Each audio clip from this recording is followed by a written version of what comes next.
जालना जिल्ह्यामध्ये दुष्काळी परिस्थिती अतिशय गंभीर झाली असून शेतीच्या पाण्याचे स्रोत घटल्यामुळे शेतकऱ्यांच्या जीवनमरणाचा प्रश्न निर्माण झाला आहे। या दुष्काळी परिस्थितीमुळे पाण्याअभावी फळबागा वाळू लागल्यात।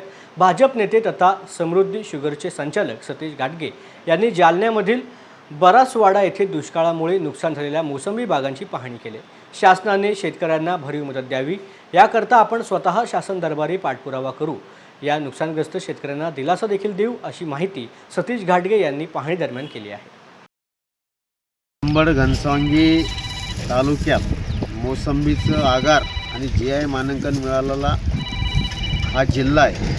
या जिल्ह्यातील आजची परिस्थिती बघितली तर अंबड घनसावंगी तालुक्यात या ठिकाणी 5000 हेक्टरवर मोसंबीचे बगीचे जे शेतकऱ्यांनी लहान मुलांसारखे जपून, म्हणजे स्वतःच्या लेकरा बाळासारखे ते बगीचे जपले होते।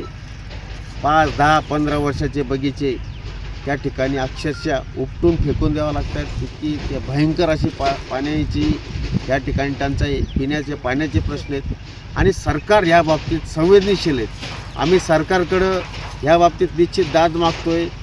आता सध्या आचारसंहिता असल्यामुळे आम्ही पण 4 जून नंतर आम्ही सरकारला या संदर्भात काहीतरी शेतकऱ्यांना मदत केली पाहिजे या भावनेतून काम करण्यासाठी आम्ही आंदोलन उभा करतोय आणि सरकार शेतकऱ्यांच्या मदतीला धावून येईल याची आम्हाला आशा आहे। येणाऱ्या पुढच्या काळात हे जे बगीचे या ठिकाणी मोडले गेले यांना परत प्रोत्साहन देऊन कशा पद्धतीने बगीचे उभे केले पाहिजे या संदर्भातही आम्ही त्या ठिकाणी पाठपुरावा करू। निश्चितच या माझ्या शेतकऱ्याला हे सरकार वाऱ्यावर सोडणार नाही इथपर्यंत आम्हाला खात्री आहे।